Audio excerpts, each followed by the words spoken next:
स्वागत है आपका बी न्यूज नेशन में। मैं हूं आबिद हुसैन शेख। भारी बारिश के चलते कई जिलों को जोड़ने वाला रास्ता बंद। बीजापुर जिला में लगातार बारिश के चलते डोन नदी पूरे उफान पर बहने लगी है, जिसके चलते बीजापुर जिला बबलेश्वर के सारवाड़ में 100 से ज्यादा एकड़ खेती की जमीन बाढ़ में डूब जाने से यहां की जनता को धारवाड़ और बेलगाम को जोड़ने वाला रास्ता पूरी तरह से बंद हो गया है। इस बाढ़ के हालात का वीक्षण करने के लिए बीजापुर डीसी विजय महांतेश दानमर नवर ने मौके पर पहुंचकर जनता के हालात का जायजा लेते नजर आए।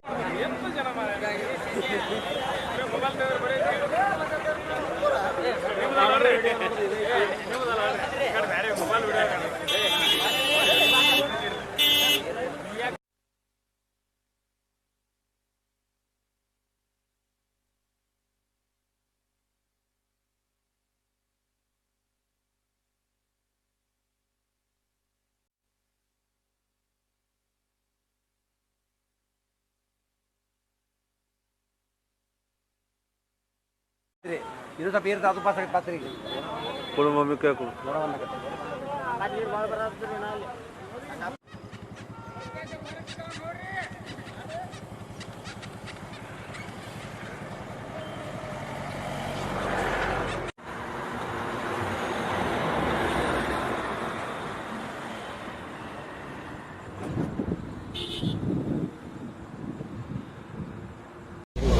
ಬೆಳೆ ಎಲ್ಲ ಮಣ್ಣು ಕತ್ಕೊಂಡು ಹೋಗಿದ್ರಿ ಬೆಳೆ ರೋಡಿ ಸೆಂಟರ್ ಮಾಡ್ಕೊಂಡು ಈ ಕಡೆ ಒಂದು ಕಿಲೋಮೀಟರ್ ಈ ಕಡೆ ಒಂದು ಅಲ್ಲಿ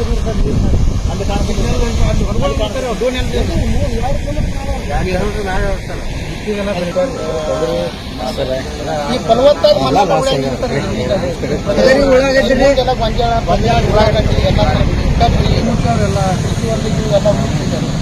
ಫಲವತ್ತಾದ ಮಣ್ಣನ್ನು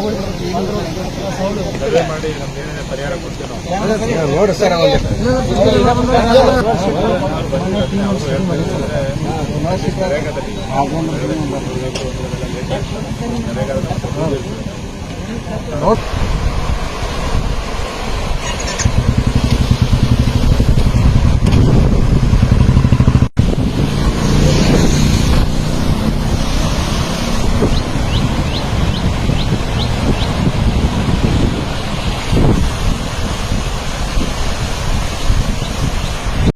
और खबरों के लिए देखते रहिए बी न्यूज नेशन।